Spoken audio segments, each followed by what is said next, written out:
السلام علیکم ورحمۃ اللہ وبرکاتہ۔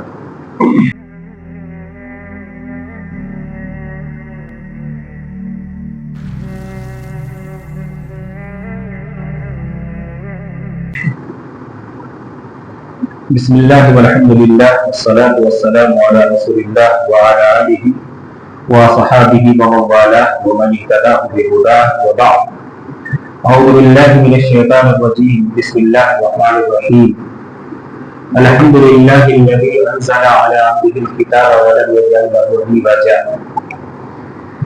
یہ سورہ کہف ہے جس کی فضیلت میں کئی حدیثیں اللہ کے رسول صلی اللہ علیہ وسلم سے ثابت ہیں۔ ایک حدیث میں ہے کہ اللہ کے رسول صلی اللہ علیہ وسلم نے فرمایا، من حفظ 10 آیات من اول سورۃ الکہف عصم من فتنۃ الدجال، کہ جس نے سورۃ الکہف کی ابتدائی 10 آیتیں یاد کر لی وہ دجال کے فتنے سے محفوظ رہے گا۔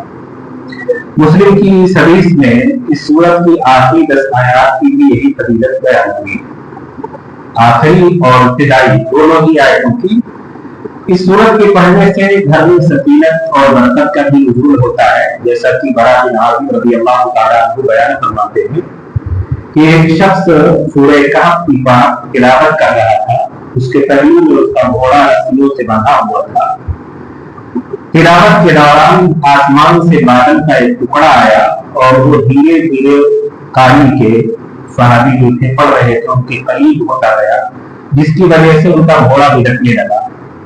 صبح وہ نبی صلی اللہ علیہ وسلم کے پاس آئے اور کہا، اللہ کے رسول صلی اللہ علیہ وسلم ایسا معاملہ ہے، تو آپ نے فرمایا کہ سکینت تنزلت من القرآن، وہ سکینت تھی، وہ بدلے سکینت کی بدلی تھی جو قرآن کے ساتھ اتر رہی تھی۔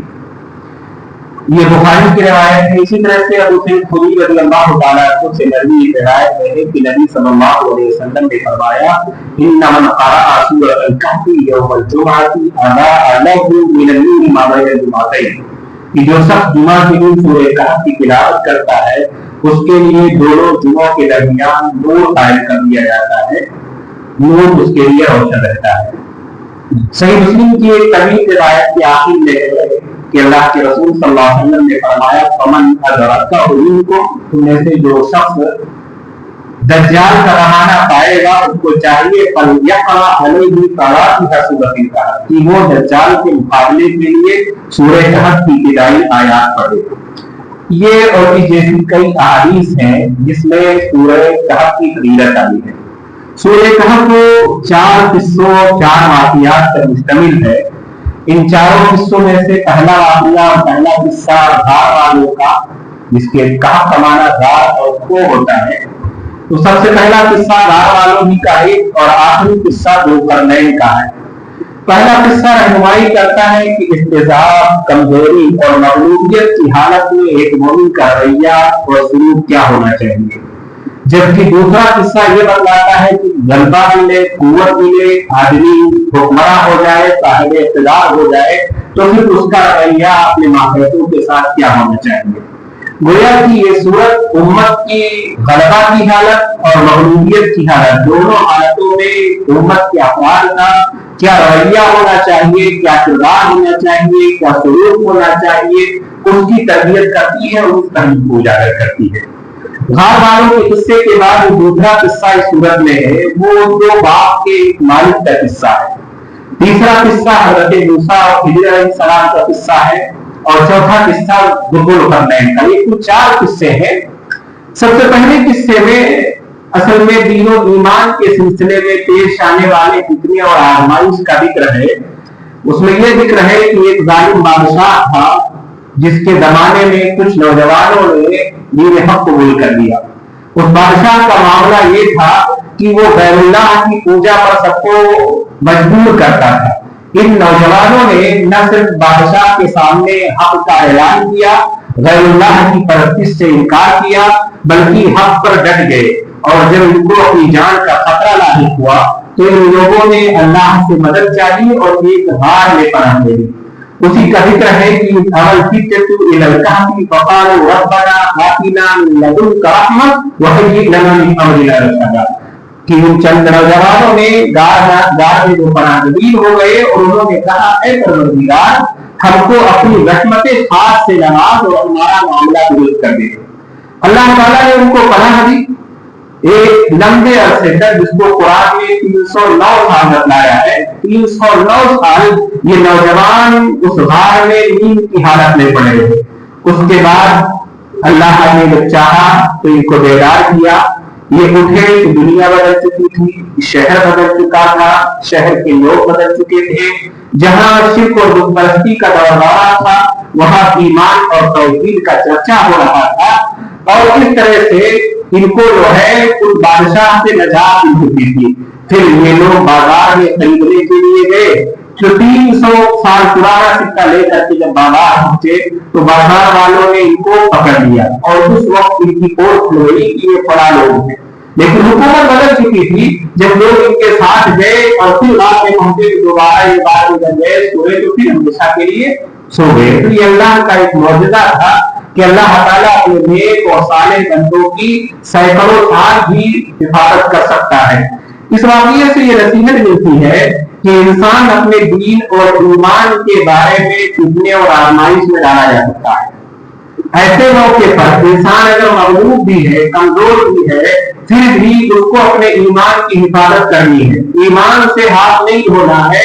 हाँ, उसके लिए वो अल्लाह से मदद चाहे, अल्लाह से मदद का तलबगार हो। और अगर मौका ऐसा आ जाए कि अपनी जान बचाने के लिए छुपना पड़े तो आदमी छुप भी सकता है, वक्ती तौर पर कहीं पनाह भी ले सकता है। ये अल्लाह ताला ने इस किस्से में सिखलाया है और ये बतलाया है कि जब बंदा अल्लाह से ताल्लुक जोड़ लेता है, उसकी रस्सी को मजबूती से पकड़ लेता है, तो फिर अल्लाह ताला उसकी मदद करता है। वमन यअतसिम बिल्लाहि फक़द हुदिया इला सिरातिल मुस्तक़ीम। जो अल्लाह की रस्सी को मजबूती से पकड़ता है तो बिलाशुबा उसे अल्लाह ताला राह दिखा देता है। इस सिलसिले में एक और तरीका और कसीदा जो बहुत मुआदी होता है मगलूबियत की हालत में, जुल्म जबर के खिलाफ जब आदमी आजमाइश में अपने इम्तिहान में पड़े ईमान के सिलसिले में, तो उसको नेक और साले लोगों की सोहबत भी अख्तियार करनी चाहिए। ये नौजवानों का एक ग्रुप था, तनहा नहीं थे और इन लोगों ने एक दूसरे को सहारा दिया, भारत बनाई, ईमान पर कायम रहने की कुव्वत की और एक दूसरे को सही मशवरा दिया और हम पर कायम रहे। तो इब्तिला और आजमाइश के हालत में अच्छे साथियों का होना, अच्छे दोस्तों का होना, ये भी इंसान के लिए मुआविन साबित होता है। दूसरा किस्सा जो सूरह कहफ का है वो माल के फितने के बारे में। वो ईमान का फितना था। और ये दूसरा किस्सा माल का फितना है कि एक शख्स है जिसके पास 2 बाग हैं और बाग भी ऐसे कि बीच में नहरें बह रही हैं, फलों से लदे हुए हैं, अंगूर के बाग हैं, बड़ी रौनकें हैं। अल्लाह ताला ने इस शख्स को बहुत सारी नेमतों से नवाजा है, रिज़्क़ की फरावानी है, इनामत और इकराम की बारिश है। लेकिन ये शख्स अल्लाह का शुक्र अदा करने की बजाय नाशुक्री पर आवारा हो जाता है और नाफरमानी का रास्ता इख्तियार करते हुए आखिरत का मुनकिर हो जाता है और अपने माल दौलत का नाज और गुरूर और फख्र करने लगता है और कहता है मा अज़ुन्नु अन तक़ीदा हाज़िही अबदा व मा अज़ुन्नु अस्साअता क़ाइमा व लक़द उज़िदतु इला रब्बी लअजिदन्ना खैरन मिन्हा मुनक़लबा। कि मैं नहीं समझता कि कभी मेरी ये दौलत, मेरा ये माल, मेरी ये शान और शौकत कभी फना होगी, खत्म होगी। और अगर मान ले कयामत कायम ही हुई तो मैं दोबारा फिर इससे ज्यादा दिया जाऊंगा। मेरे पास मेरी इज्जत अल्लाह ताला की अता बहुत है, अल्लाह मुझे इससे बेहतर अता करेगा। इस नासमझ ने यह समझ रखा था कि मालो दौलत की फरावानी ये अल्लाह ताला के खुश होने की दलील है, उस पर इसको नाज था, उसी पर इसको बड़ा फख्र था। हालांकि माल दौलत की फरावानी या आजमाइश और इम्तिहान भी हो सकती है, अल्लाह की नाराजगी का बाइस भी हो सकती है। अल्लाह कभी लेकर के आजमाता है और कभी देकर के आजमाता है। वनबलूकुम बिश्शर्रि वल खैरि फितना, शर से भी आजमाता है अल्लाह ताला और खैर से भी, बुराई से भी, अच्छाई से भी। और हर एक को एक जाना अल्लाह ही के पास से, इसलिए इम्तिहान होता रहता है। इस बात वाले को एक नेक दोस्त मिलता है, वो उसको समझाता है, अल्लाह से डराता है, भलाई का हुक्म देता है और बुराई से रोकता है, नेमतों को अल्लाह की याद दिलाता है, अल्लाह का शुक्र अदा करने की नसीहत करता है। वो कहता है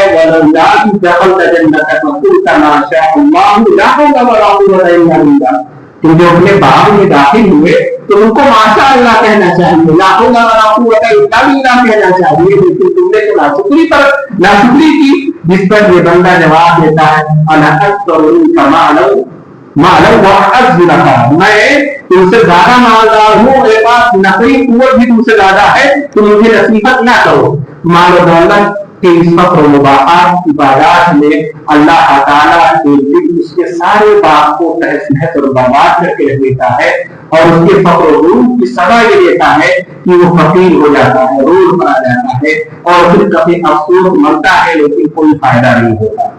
तो ये दूसरा किस्सा कि माल अल्लाह देता है, ये भी आजमाइश है, और ये किस्सा इस नसीहत के लिए है कि माल मिलने पर इंसान को शुक्रगुजारी करनी चाहिए, नाशुक्री नहीं करनी चाहिए। तीसरा किस्सा जो इस सूरे का सबसे बड़ा किस्सा है वो हजरत मूसा और खिद्र का किस्सा है, बल्कि इस किस्से में भी कई किस्से हैं। इस किस्से का आगाज अल्लाह ताला ने मूसा फताह से किया है कि मूसा अलैहिस्सलाम खिद्र के पास इल्म हासिल करने के लिए है। अगर से ये अपनी जगह एक मुस्तकिल किस्सा है, ताहम इसमें इस बात की भी तारीफ है जो पहले किस्सों में है, क्योंकि काफिर जो अल्लाह के रसूल के जमाने में थे वो अपने माल, औलाद, मनसब, ओहदे पर बड़े मगरूर थे, और मुसलमानों को जमीन समझकर आप सल्लल्लाहु अलैहि वसल्लम से मुतालबा करते थे कि अगर तुम इन कमजोरों को अपने पास न बिठाओ तो फिर हम तुम्हारे पास आकर बैठे।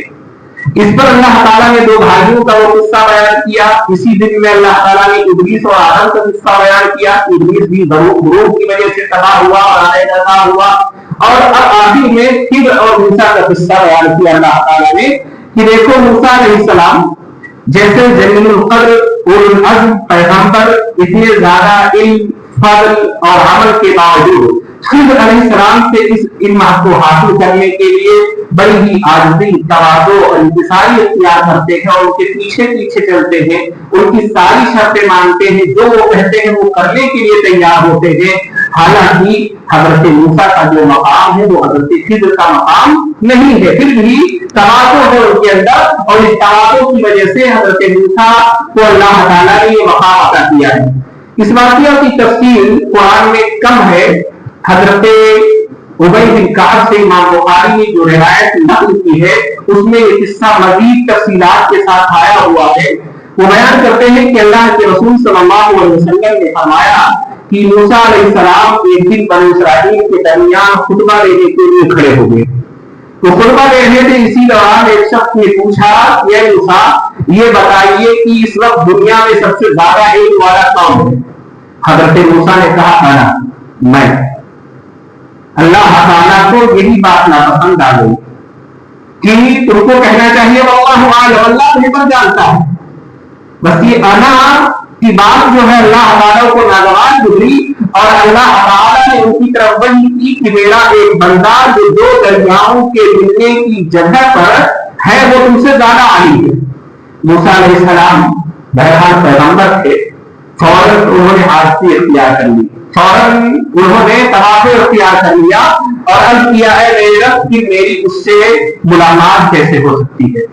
अल्लाह ताला ने कहा कि अपने साथ एक मछली ले लो और उसे एक मिक्कल कहते हैं खजूर की पत्तियों से बनी हुई टोकरी को, कहा उसे एक मिक्कल में रख दो, तो जहां मछली को तुम घूम पाओ वहीं पर तुम्हारी उसे मुलाकात हो जाएगी। हजरत मूसा ने मछली ली, अपने साथ अपने नौजवान यूशा बिन नून जो हजरत मूसा के बाद इनके वारिस भी हुए, यूशा बिन नून को लिया और चल पड़े। चलते चलते यूशा बिन नून को लेकर के एक खास किस्म की चट्टान के पास जब पहुंचे तो फिर लेट गए कि थोड़ा सा आराम कर ले, और जब लेटे तो सो गए हजरत मूसा। यूशा बिन नून जल रहे थे, उन्होंने देखा कि मछली तड़पी और टोकरी से निकली, उछल कर दरिया में गई, उसने दरिया में अपना सूरत बनाया, और जिस तरह से सूरत होता है कि ऊपर से छत झुकी हुई होती है, ऐसे ही रास्ता बनता चला गया और मछली अंदर चली गई। अल्लाह ताला ने पानी को ताक की तरह मछली के ऊपर से रोक दिया था। तो इस तरह से मूसा अलैहिस्सलाम जागे तो फिर उनके साथी ने उन्हें मछली के मुताबिक नहीं बताया, भूल गए हजरत मूसा की बताना है। वो दोनों फिर जा करके बेदार होकर के बाकी हिस्सा भी रात भर चलते रहे। अगला दिन हुआ तो मूसा अलैहिस्सलाम ने मूसा बिन नून से कहा कि आतिना बदाअना लक़द लक़ीना मिन सफ़रिना हाज़ा नसबा, दिन का खाना ले आओ, खा लेते हैं, आज बहुत थकावट हो गई है। हजरत मूसा ने जब खाना मांगा तो हजरत मूसा बिन नून को याद आया और उन्होंने कहा कि अराइता इज़ अवैना इला सफ़रती फ़इन्नी नसीतुल हूत वमा अंसानीहु इल्ला शैतानु अन अल्क़ुहा। आपने देखा नहीं था, मछली तो निकल करके टोकरी से दरिया में चली गई थी और मैं आपको बताना भूल गया, शैतान ने मुझे बुला लिया। दोनों ने इस पर ताज्जुब किया और हज़रत मूसा ने कहा कि वही तो जाए मुलाकात है, वही चलो वापस चलते हैं। दोनों ने अपने अपने कदमों के निशानात, रेत पर पैर के निशानात देखते हुए दरिया के किनारे किनारे वापस आए और जो है वहीं पर जो है जो पहुंचे वहां पर जहां पर संगम था, दो दरिया के मिलने की जगह थी। हजरत मूसा ने देखा कि एक शख्स जमीन पर जो है चादर ओढ़े लेटे हुए। हजरत मूसा ने कहा अस्सलाम वालेकुम, वो खिज़र अलैहिस्सलाम की उन्होंने कहा वालेकुम अस्सलाम, लेकिन इस सरजमीन में सलाम कहाँ, यहाँ सलाम करने वाला कोई आदमी कैसे आ गया? तो उन्होंने कहा मैं मूसा हूं। तो हजरत खिज़र ने कहा कि बनी इसराइल के मूसा? मूसा ने कहा हाँ। हजरत मूसा ने अपना मुद्दा अर्ज किया कि मैं आपके साथ रहने के लिए आया हूं ताकि आपको अल्लाह ताला ने जो खैर और इल्म अता किया है वो आप मुझे सिखा दे। उस पर हजरत खिज़र ने कहा इन्नका लन तस्ततिअ मइय सबरा, ठीक है आए तो हो लेकिन तुम मेरे साथ रहकर सब्र नहीं कर सकोगे, तुम्हारे अंदर बर्दाश्त की वो कुव्वत नहीं है कि मेरी हर बात देख करके तुम मेरे शराइत पर पूरे उतर जाओ, तुम मेरे साथ हरगिज़ सब्र नहीं कर सकोगे। मूसा, मैं अल्लाह के इल्म में से जो हिस्सा दिया गया हूं वो तुम्हारे पास नहीं है और तुम्हारे पास जो इल्म का हिस्सा है वो मेरे पास नहीं है, इसलिए तुम मेरे साथ सब्र नहीं करोगे। मूसा अलैहिस्सलाम ने कहा कि सतजिदुनी इंशाअल्लाह साबिरन वला आसी लका अमरा, आप मुझे सब्र करने वाला पाएंगे, मैं आपके किसी हुक्म की खिलाफवर्जी नहीं करूंगा, जैसा आप कह रहे वैसा ही करूंगा। तो खिज़र अलैहिस्सलाम ने भी उनसे कहा तवातनी फला तसअलनी अन शैइन हत्ता उनका लगन हो दिखा, अगर मेरे साथ चलना चाहते हो तो एक बात याद रखना कि जब तक मैं कोई बात बदलाऊं नहीं, तुम टोकना नहीं, सवाल नहीं करना, ये शर्त है मेरी चलने की। हजरत मूसा राजी हो गए, चल पड़े दोनों। दरिया के किनारे पर जा रहे थे कि एक कश्ती गुजरी। हजरत खिज़र अलैहिस्सलाम ने कश्ती वाले को बिठाने के लिए कहा, कश्ती वाला पहचानता था। हजरत खिज़र अलैहिस्सलाम को उसने अपनी कश्ती में सवार कर लिया। जब दरिया में कश्ती चली, बीच मझधार में पहुंच करके हजरत खिज़र ने कश्ती का एक पत्ता निकाला और फाड़ दिया, कश्ती को सुराख कर दिया कश्ती में। हजरत मूसा अलैहिस्सलाम ने जब ये देखा तो कहा आप भी अजीब आदमी है, ऐसे लोग जिन्होंने बिना उजरत के हमको अपनी कश्ती पर सवार कर लिया था, आपने वही कश्ती तोड़ दी। उस पर हजरत खिज़र ने कहा अलम अक़ुल इन्नका लन तस्ततिअ अलैहि सबरा, मैंने कहा नहीं था कि मेरे साथ तुम सब्र नहीं कर सकोगे। हजरत मूसा को फौरन अपनी गलती का एहसास हुआ और कहा हुआ बिमा नसीतु वला तुज़िदनी अमरी उसरा, मैं भूल गया था, आप इस पर मेरी पकड़ ना करें और उस पर सख्ती से काम ना लें, मुझे और मौका दें। उमर बिन खात्ताब रज़ियल्लाहु ताला अन्हु कहते हैं कि अल्लाह के रसूल सल्लल्लाहु अलैहि वसल्लम ने फरमाया कि पहली दफा मूसा ने भूल की थी इसलिए माफ हो गई। आप सल्लल्लाहु अलैहि वसल्लम ने यह भी फरमाया है हदीस में कि इसी दौरान जब दोनों कश्ती पर थे कि एक चिड़िया आई, कश्ती के किनारे पर बैठी, उस कश्ती से उसने समुद्र में एक मर्तबा मुंह डाल करके पानी लिया तो हजरत खिज़र ने कहा कि मूसा, मेरा इल्म और तुम्हारा इल्म अल्लाह के इल्म के मुकाबले में उतना ही है जितना इस चिड़िया ने समुद्र से पानी लिया है।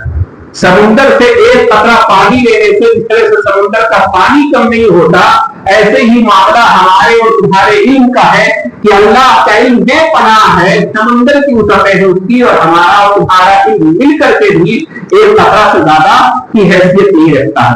फिर वो दोनों कश्ती से निकले, अभी वो किनारे चल रहे थे कि लड़की को खेलते हुए हजरत खिज़र ने देखा और फिर उसको मार दिया।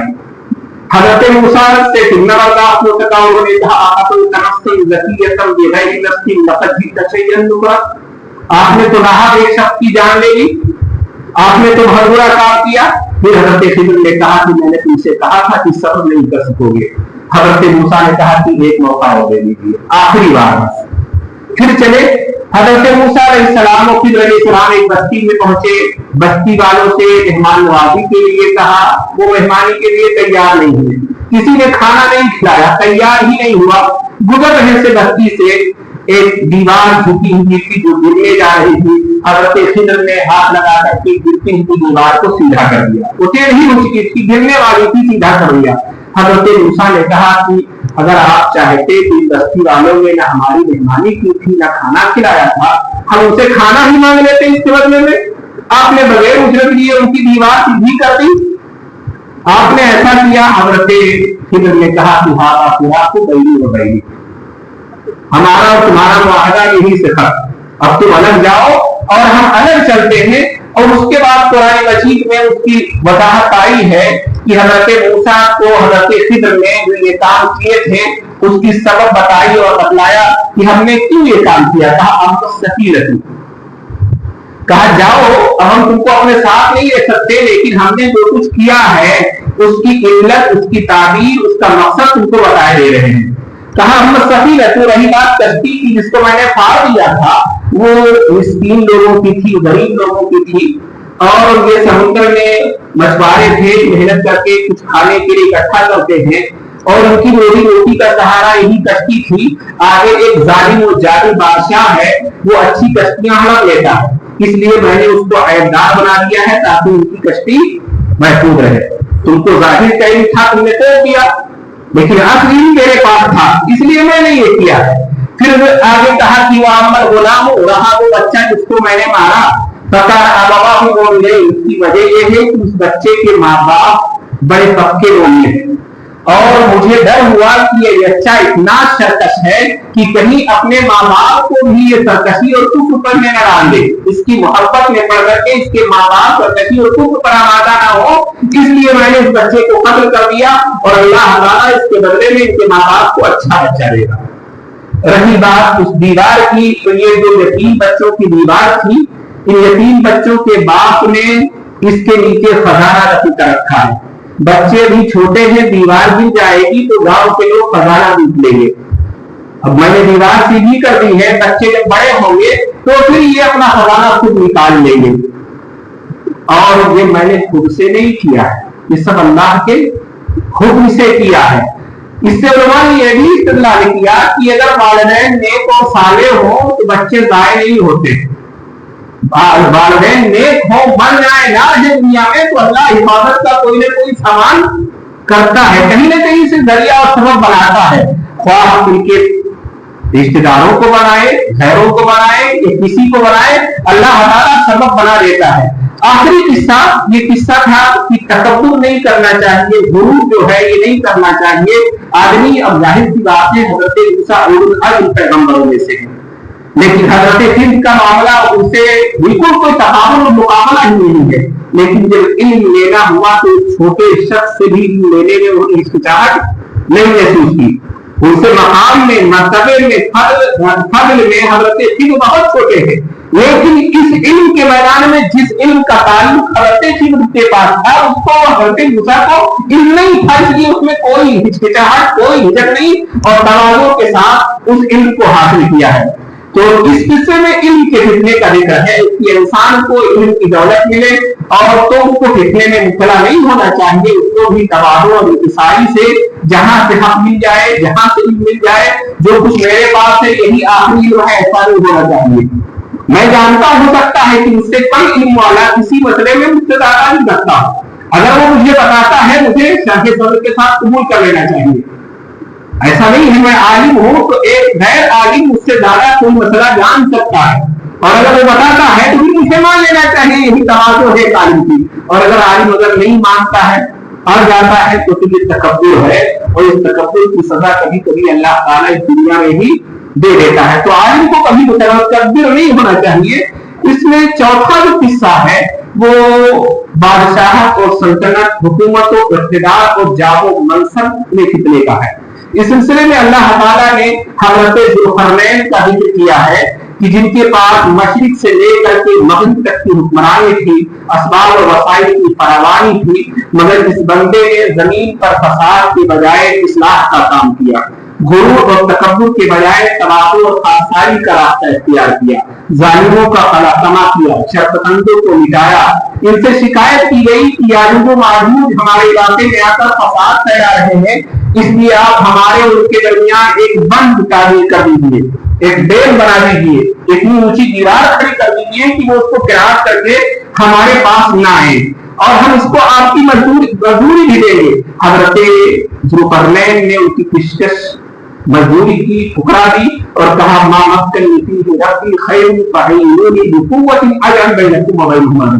अल्लाह ने जो मुझे माल और दौलत असबाब वसाइल दिए हैं वो बहुत है, बस तुम मेहनत से नहीं मदद करो, मेहनत का काम जो है वो तुम करो, और फिर हम मिल करके एक बंद बनाते हैं। चुनांचे हजरत जुल्करनैन ने वो बंद तामीर किया, जिस बंद के बारे में यह है कि वो कयामत के करीब टूटेगा और सब याजूज माजूज के रास होकर के बाहर से वहां से आएंगे और सारी दुनिया में छा जाएंगे। मगरिब और मशरिक के इस सफर के बाद जुल्करनैन के 3 सफर का इसमें जिक्र है, ये तीसरा सफर है, और अल्लाह ताला ने इसकी सिमत नहीं बतलाई है कि किस सिमत का सफर है, और मालूम होता है कि अल्लाह ताला इसको पोशीदा रखने में ही मसलता है, इसलिए नहीं बतलाई। बहुत से मुफस्सिरीन ने जुल्करनैन का ये इस्तेमाल कहा कि ये शिमाल का सफर था, कोई इसे रूस का इलाका करार देता है, कोई कहता है कि ये तातारी है, कोई कहता है कि ये जो है मुगल जो आया कि ये है, तो अलग अलग राय हैं, लेकिन सही बात यह है कि सब ये अंधेरे के तीर हैं, तुक्के हैं, किसी के पास कोई दलील नहीं है, और हकीकत यह है कि कुरान मजीद की किसी आयत की तफसील और तफसील की जरूरत हो तो कुरान की दूसरी आयत और फिर अहादीस में देखी जाती है। याजूज माजूज का सूरह अंबिया में भी दिख रहा है, और वहां पर अल्लाह ताला ने कहा है कि हत्ता इला फुतिहत याजूज व माजूज वहम मिन कुल्ली हदबिन यंसिलून वक़तरल वअदुल हक़्क़ु फइज़ा हिय शाफ़ितुल अबसार लल्लज़ीना कफ़रू या वैलना क़द कुन्ना फ़ी ग़फ़लतिन मिन हाज़ा बल कुन्ना ज़ालिमीन, कि यहाँ तक कि याजूज माजूज खोल दिए जाएंगे और वो हर ऊंची जगह से दौड़ते हुए आएंगे और सच्चा वादा बिल्कुल करीब आ जाएगा। तो अचानक ये होगा कि उन लोगों की आंखें खुली की खुली रह जाएंगी जिन्होंने कुफ्र किया।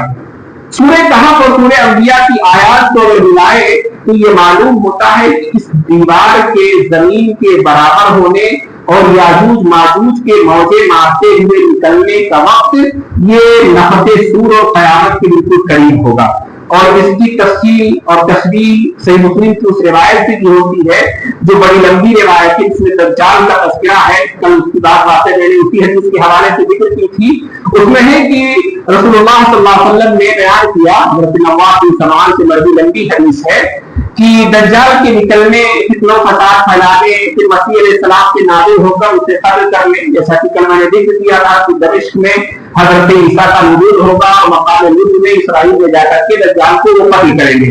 उसके जिक्र के बाद अल्लाह के रसूल सल्लल्लाहु अलैहि वसल्लम ने फरमाया कि ईसा अलैहिस्सलाम किसी में मसरूफ होंगे कि अल्लाह ताला ईसा अलैहिस्सलाम की तरफ वही फरमाएगा कि मैंने अपने कुछ ऐसे बंदे निकाले हैं कि किसी में उनसे लड़ने की ताकत नहीं है। गौर करो, हजरत ईसा जिन्होंने दज्जाल को शिकस्त दी होगी वो भी याजूज माजूज से लड़ने की ताकत नहीं रखते होंगे, इतनी बड़ी फौज होगी उनकी।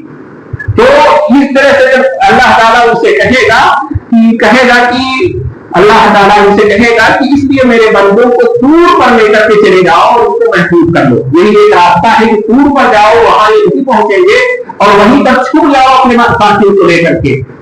तो अल्लाह ताला याजूज और माजूज को भेजेगा, ये हर ऊंची जगह से दौड़ते हुए आएंगे, इधर से नजर इंसान उठाएगा उधर से यही आते हुए नजर आएंगे, इतनी तादाद होगी इनकी। अल्लाह के रसूल ने फरमाया कि इनकी फौज की इतनी तादाद होगी कि जब अगला हिस्सा तबरिया झील पर पहुंचेगा तो वहां पर जो पानी होगा सारा पानी पी जाएगा, और जब पिछला हिस्सा पहुंचेगा तो वो कहेगा शायद कहीं यहाँ झील भी रही हो। इतनी कसरत होगी, इनकी तादाद होगी, तो ये दौड़ते हुए आएंगे और झील का सारा पानी पी जाएंगे। अल्लाह के नबी ईसा अलैहिस्सलाम और उनके साथी दूर पर महसूस हो जाएंगे, छुप जाएंगे। यहां तक कि इनमें से हर एक के नजदीक ऐसा मुश्किल वक्त होगा कि हजरत ईसा और उनके साथी बैल का एक सर निगाहे खाने के लिए تو کہیں گے 300 درہم، گویا کہ اس وقت 450 گرام سونا، اتنی قیمت سے بھی نہیں مل پائے گا. اتنی قیمت کھانے کے لیے مل جائے تو وہ چیز ان کو نہیں ملے گی.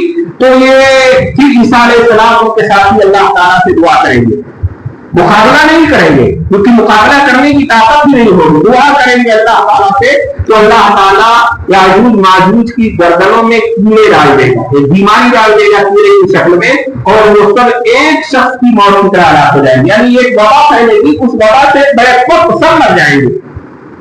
اللہ سے دعا کرے گا، اللہ بیماری بھیجے گا، گردن میں کیڑا لگے گا اور پورے یاجوج ماجوج بیک وقت مر جائیں گے، کوئی بھی زندہ نہیں بچے گا. پھر اللہ کے نبی عیسیٰ علیہ السلام ان کے ساتھی زمین پر اتریں گے تو زمین میں ایک بالشت جگہ بھی نہیں ہوگی جہاں ان کی سان اور گندگی نہ، ہر جگہ ان کی لاش پڑی ہوئی ہوگی. اتنی زیادہ تعداد یاجوج اور ماجوج کی ہوگی.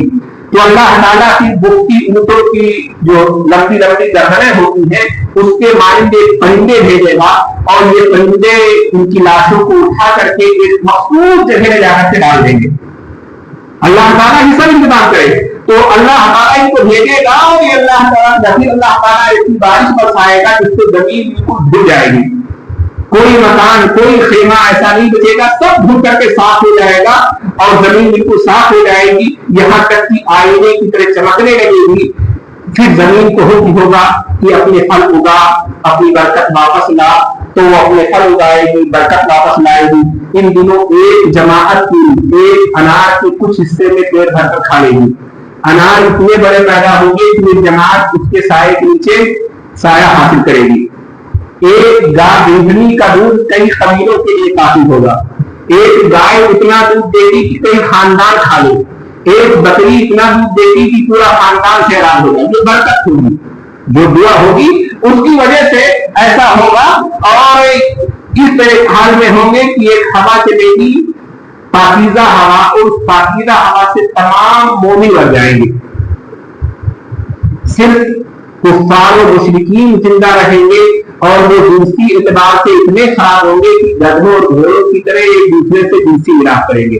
یہی وہ لوگ ہوں گے جن پر قیامت قائم ہوگی. یہی لوگ ہوں گے جن پر قیامت قائم ہوگی. تو یہ حدیث بتلاتی ہے کہ یاجوج ماجوج نہ تو تاتاری تھے، نہ تو مغل تھے، نہ روسی ہیں، نہ چینی ہیں، اور نہ کوئی اور ہے، بلکہ ابھی یاجوج ماجوج قید ہے. ایک دیوار جو حضرت ذوالقرنین نے اٹھائی تھی اس میں ہے. اس پر بعض لوگ اعتراض کرتے ہیں کہ دیکھو اتنی سائنس میں ترقی کرنی ہے، زمین کا سارا کونا چھان مارا ہے، انہیں کہیں یاجوج اور ماجوج یا دیوار تو نہیں نظر آ رہی ہے. تو اس کا جواب یہ ہے کہ اللہ تعالیٰ جسے مخفی رکھنا چاہے اسے کوئی دیکھ نہیں سکتا. اس کو ایسے ہی سمجھے کہ میدان تیہ، جس میدان میں حضرت موسیٰ اور بنی اسرائیل 40 سال تک گھومتے رہے، وہ چند کلومیٹر کا ہے. نہ تو وہ اس میدان سے نکل سکے اور نہ کوئی دوسرا ان کو بتا کر کے وہاں سے نکال سکا. جب اللہ نے چاہا تب ہی نکلے. اسی میدان میں، ایک ہی میدان میں 40 سال تک پوری قوم سرگردہ رہی، کیونکہ اللہ تعالیٰ نے راستہ نہیں سجھایا. ایسے ہی یہ دیوار بھی ہے، یاجوج و ماجوج بھی ہے. اللہ تعالیٰ جب چاہے گا وہ دیوار ہٹے گی اور پھر یہ لوگ نکل کر کے آئیں گے اور ساری دنیا پر چھا جائیں گے. بس ایمان کی ضرورت ہے. ہمارا ایمان ہے، قرآن میں ہے، حدیث میں ہے، ہم مانتے ہیں. تو یہ چوتھا قصہ، یہ حکومت اقتدار ملنے پر انصاف کرنے، دوسروں پر ظلم نہ کرنے، کمزوروں کی مدد کرنے اور کمزوروں کے ساتھ کھڑے رہنے کے ساتھ ساتھ ظالموں کا ہاتھ روکنے کی دعوت دیتا ہے کہ اگر اللہ نے آپ کو طاقت دی ہے تو ظلم کرنے والوں کو ظلم سے روکو اور کمزوروں کے لیے دیوار بن کر کے کھڑے ہو جاؤ. یہ 4 قصے ہیں جو اس میں بتلائے گئے ہیں کہ دین میں فتنہ، اس سے حفاظت کا طریقہ یہ ہے کہ اللہ کی رسی کو آدمی مضبوطی سے پکڑ لے اور نیک لوگوں کے ساتھ رہے. مال کا فتنہ، اس سے بچنے کا طریقہ یہ ہے کہ آدمی دنیا کو سب کچھ نہ سمجھے، حقیقت کا خیال رکھے. اور پھر علم کا فتنہ، اس سے بچنے کا طریقہ یہ ہے کہ آدمی میں عاجزی ہو، تواضع ہو، اپنے ہی کو سب کچھ نہ سمجھے. اور سلطنت کا فتنہ، اس سے بچنے کا طریقہ یہ ہے کہ آدمی عدل کرے، انصاف کرے، ظالم سے مظلوم کو بچائے اور ہمیشہ مظلوم کے ساتھ खड़ा रहे। इसीलिए इस सूरत की खद्र मंजिलत को समझना चाहिए, इसकी आयात में गौर व फिक्र करना चाहिए और उसमें मज़कूर वाक़ियात से सबको इबरत हासिल करना चाहिए। अल्लाह ताला हम सबको कुरान करीम पढ़ने, समझने और उस पर अमल करने की तौफीक अता फरमाए। सुब्हानकल्लाहुम्मा व बिहम्दिक, अशहदु अन ला इलाहा इल्ला अंता, अस्तगफिरुका व अतूबु इलैक।